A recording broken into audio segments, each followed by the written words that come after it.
Minasan, mari kita lanjutkan cerita Sakamoto Days chapter 100 dan 101. Sebelum saya lanjut, siapa tahu ada yang ingin berdonasi, silakan klik link Saweria yang ada di deskripsi ya.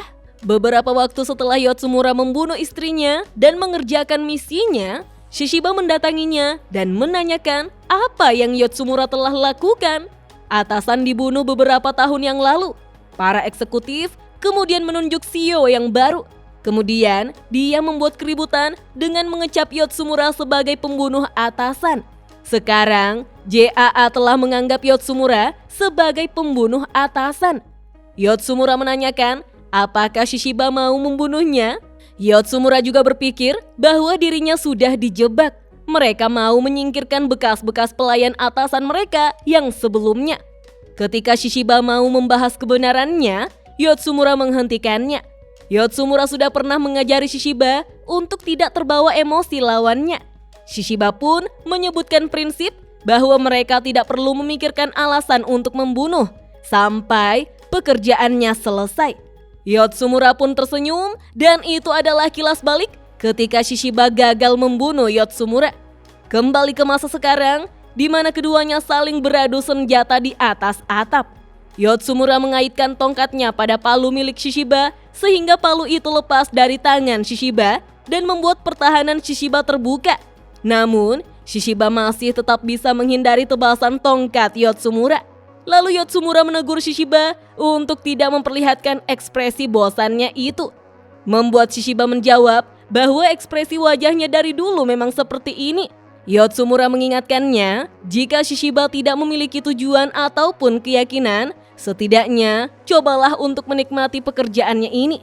Dan kita pun diperlihatkan bagaimana Yotsumura melompat untuk menyerang Shishiba sehingga beberapa lantai bangunan hancur seketika.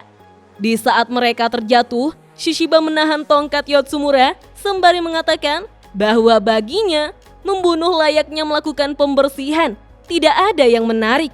Shishiba lantas menghantam Yotsumura dengan palunya, membuat Yotsumura terlempar sampai ke dalam Channel of Rebirth. Shishiba pun membayar tiket masuk untuk 2 orang dewasa dan mulai berjalan memasukinya. Shishiba berpikir jika Yotsumura sengaja memancingnya. Di tempat yang gelap itu, Shishiba mencoba menyalakan api dari percikan kedua palunya yang digesekkan. Tetapi tidak ada siapapun di ujung sana. Ketika Shishiba berjalan maju, dia pun langsung bergerak dengan cepat memblokir serangan Yotsumura. Keduanya beradu dengan imbang hingga orang-orang yang menonton pertunjukan dibuat terkejut dengan Yotsumura dan Shishiba yang kembali menghancurkan bangunan bersejarah. Keduanya bahkan mendarat tepat di pertunjukan Noh, yaitu teatrikal drama topeng tradisional Jepang. Ketika Shishiba kebingungan dengan posisi Yotsumura, siapa sangka Yotsumura telah menyamar menjadi bagian dari teatrikal tersebut dengan memakai topeng. Keduanya pun melanjutkan pertarungannya, membuat Yotsumura memuji Shishiba yang memang memiliki sesuatu yang dibutuhkan seorang pembunuh bayaran seandainya tidak terhalang oleh kepribadiannya. Pasti Shishiba sudah berpangkat tinggi sekarang. Sayangnya, Shishiba tidak tertarik. Dia hanya suka melihat sesuatu yang rapi dan bersih. Bisa hidup di dunia yang rapi dan bersih sudah cukup baginya. Sembari mengingat Amane, Yotsumura mengatakan bahwa manusia memanglah makhluk yang aneh. Terkadang ada beberapa hal yang hanya bisa diperoleh di tempat yang kotor dan berantakan. Kita pun diperlihatkan bagaimana jari manis dan kelingking Shishiba yang memegangi palu kini telah tertebas dan melayang di udara. Yotsumura pun membuka kimononya untuk dilemparkan pada Shishiba dan langsung menusuknya. Yotsumura sudah menduga saat dia kembali muncul, maka dia pasti akan bertarung dengan Shishiba. Apakah Shishiba masih membencinya karena Yotsumura menyuruhnya untuk melindungi keluarganya? Shishiba menjawab bahwa dia sama sekali tidak membenci Yotsumura. Shishiba pun memandangi pantulan bayangan Yotsumura dari palunya yang melayang bersama jari manis dan kelingkingnya. Kemudian dengan 3 jarinya yang tersisa, Shishiba menggenggam kuat palunya untuk langsung menghantam leher Yotsumura. Shishiba melanjutkan ucapannya bahwa dia selalu muak tiap kali bertemu dengan Yotsumura. Shishiba lelah mencari alasan untuk membunuhnya. Di saat orang-orang yang menonton pertunjukan teater tadi berjalan pergi, mereka menganggap pertunjukannya tadi sangat keren meski sedikit aneh. Namun bersamaan dengan itu, tubuh Yotsumura diceburkan oleh Shishiba ke sungai. Begitupun dengan senjata miliknya. Shishiba mengatakan, sisanya tergantung pada keberuntungan Yotsumura. Dalam benak Yotsumura yang mulai tenggelam, dia mengingat Amane ketika menangis saat belajar menggunakan senjata tongkat. Lalu mengingat Shishiba yang dulu menjadi asistennya mulai mengambil bir sambil menyetir mobil di sampingnya. Kemudian Shino yang tertidur, lalu Yotsumura menaikkan selimutnya. Yah, Yotsumura mengingat itu semua di saat-saat terakhirnya. Namun siapa sangka seseorang menyelamatkan Yotsumura yang tenggelam dan terbawa oleh arus. Yotsumura pun terbatuk-batuk dan mulai kembali bernafas lagi. Di saat Yotsumura membuka matanya, dia terkejut karena Nagumo telah menolongnya. Di mana Nagumo bahkan menaiki kapal untuk menyisir area sungai. Nagumo mengatakan jika Yotsumura beruntung karena dia sempat menyelamatkannya. Melihat pendarahannya itu, jika tidak segera ditangani, Yotsumura pasti akan mati. Anggap saja Dewi Fortuna berpihak padanya. Yotsumura menanyakan, kenapa Nagumo menyelamatkannya? Apa tujuannya? Nagumo lalu mengajak Yotsumura untuk membuat kesepakatan. Dunia pembunuh bayaran sedang kacau belakangan ini. Nagumo pikir ada baiknya jika dia menyelamatkan mayat hidup.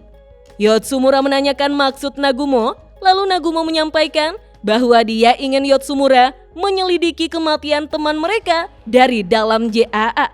Sebagai mantan orang nomor 2 di JAA, Yotsumura pasti banyak memiliki koneksi. Yotsumura langsung paham jika Nagumo mau memalsukan kematiannya dan menjadikan dirinya sebagai anak buahnya. Tapi jika Yotsumura menolaknya, apakah Nagumo mau membunuhnya? Nagumo tersenyum lalu berkata dengan serius bahwa dia akan membunuh Amane. Sontak, Yotsumura sangat marah. Nagumo mengatakan sebagai gantinya, jika Yotsumura bisa menyelesaikan misi ini, maka Nagumo akan melakukan sesuatu agar Yotsumura bisa hidup damai bersama Amane. Yotsumura pun mengomel bahwa dulu ketika dia masih menjadi bagian order, dia sudah menduga Nagumo itu brengsek. Tapi dia tidak menyangka jika Nagumo lebih buruk dari dugaannya. Yotsumura lalu menanyakan, sebenarnya Nagumo bekerja untuk siapa? Tetapi Nagumo hanya tersenyum dan menegur bahwa mayat itu tidak boleh berbicara.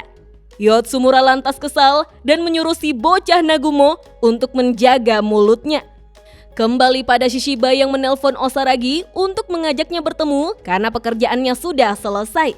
Shishiba pun tidak menyangka jika Osaragi sudah berada di Arashiyama. Shishiba mengomel tentang Osaragi yang tega sekali menyuruh tukang becaknya untuk mengantarnya sampai di sana. Di saat Shishiba membicarakan untuk memakan tofu bersama, Nagumo pun muncul di belakang Shishiba dan tersenyum ramah, membuat Shishiba menyelesaikan teleponnya pada Osaragi. Shishiba menanyakan, kenapa Nagumo ada di sini? Nagumo menjawab bahwa dia baru saja menyapa orang-orang di Kyoto. Nagumo balik bertanya, apakah pekerjaan Shishiba sudah selesai? Shishiba menjawab bahwa semuanya berjalan lancar. Nagumo berpura-pura mengatakan bahwa Shishiba telah berhasil mengalahkan Yotsumura, itu sungguh luar biasa. Tetapi Shishiba menjawab, bodoh amat karena tidak mungkin Pak Tua itu bisa menang melawannya. Nagumo kembali menanyakan, apakah Shishiba serius sudah membunuhnya? Shishiba merasa Nagumo sangat menyebalkan. Apa dia harus memberitahunya? Tetapi dengan ekspresi serius, Nagumo mengatakan bahwa tadi dia bertemu dengan Yotsumura dekat sungai Kamogawa. Namun, Shishiba hanya menjawab bahwa Yotsumura sudah mati. Nagumo meminta Shishiba tidak bercanda. Sejak kapan anggota order tidak memastikan kematian musuhnya? Nagumo bahkan memaki Shishiba sebagai pembohong. Shishiba pun hanya terdiam. Nagumo melanjutkan perkataannya dengan menyembunyikan buronan dan menghancurkan barang bukti. Menurut peraturan JAA, Dengan tidak memastikan kematian musuh, sama saja dengan melakukan pengkhianatan pada JAA dan dapat dijatuhi hukuman mati. Shishiba pun menatap Nagumo dengan kesal dan menanyakan apakah Nagumo mau membunuhnya. Shishiba justru merasa senang bisa bertarung melawan Nagumo. Ketika keduanya mulai saling bertatapan dengan serius, Nagumo justru tertawa terbahak-bahak, mengatakan bahwa dia hanya bercanda, toh mereka adalah teman. Shishiba semakin kesal dan mengajak Nagumo untuk bertarung karena dia ingin memberikan Nagumo pelajaran. Nagumo mengatakan memang benar dia melihat Yotsumura di tepi sungai Kamogawa, tapi jangan khawatir, dia sudah mati. Shishiba pun hanya membuang muka saat mendengarnya. Nagumo melanjutkan bahwa dengan begini ada 2 kursi kosong di jajaran order. Shishiba pun terkejut dengan orang kedua tersebut yang ternyata mereka baru saja mengeluarkan Kanaguri. Dia diindikasikan sedang menyembunyikan beberapa bukti perkara dari JAA dan disinyalir tengah bekerja sama dengan Mr. X. Jadi kalau mereka bertemu, langsung bunuh saja. Shishiba mengatakan bahwa Osaragi pasti senang mendengarnya. Kembali pada Akademi JAA, di mana Kanaguri tengah bertarung melawan Sakamoto. Kanaguri menceritakan bahwa dia punya sahabat dekat. Dulu, mereka sering bermain hula hoop bersama. Tapi suatu hari, mereka bersaing dalam membuat film terbaik. Persaingannya sangat sengit. Dia memang seorang pembunuh bayaran profesional yang hebat. Tapi soal perfilman, Kanaguri lah yang menang. Untuk menghormati kematiannya, Kanaguri mengisi kursi kosong di order. Tapi sepertinya sudah berakhir. Kanaguri tidak bisa lagi mengakses akun JAA-nya. Mungkin Kanaguri telah dikeluarkan. Sakamoto yang memegangi pulpennya menanggapi bahwa tidak masuk akal juga orang seperti Kanaguri menjadi bagian order. Kanaguri pun melempar HP-nya dan mengatakan bahwa dia ingin tahu apa film favorit Sakamoto sebelum membunuhnya. Tapi Kanaguri teringat bahwa dia benci bertanya soal film pada orang lain. Sakamoto pun mengklik ujung pulpennya dan menyuruh Kanaguri untuk melupakan obrolan ini. Lagi pula, Sakamoto tidak suka menonton film. Dan inilah dia pertarungan Sakamoto versus Kanaguri, di mana Kanaguri menggunakan lampu lightingnya yang dapat mengeluarkan laser, sementara Sakamoto menyerang hanya dengan memakai pulpen. Kanaguri mengatakan tentang dia yang pernah mendengar bahwa di surga juga ada film. Kanaguri yakin Sakamoto pasti menyukainya. Sakamoto pun memaki Kanaguri bodoh karena pembunuh bayaran tidak masuk surga. Nah minasan, bagaimanakah keseruan pertarungan Sakamoto melawan Kanaguri? Kita lanjut ke video selanjutnya ya. Dah.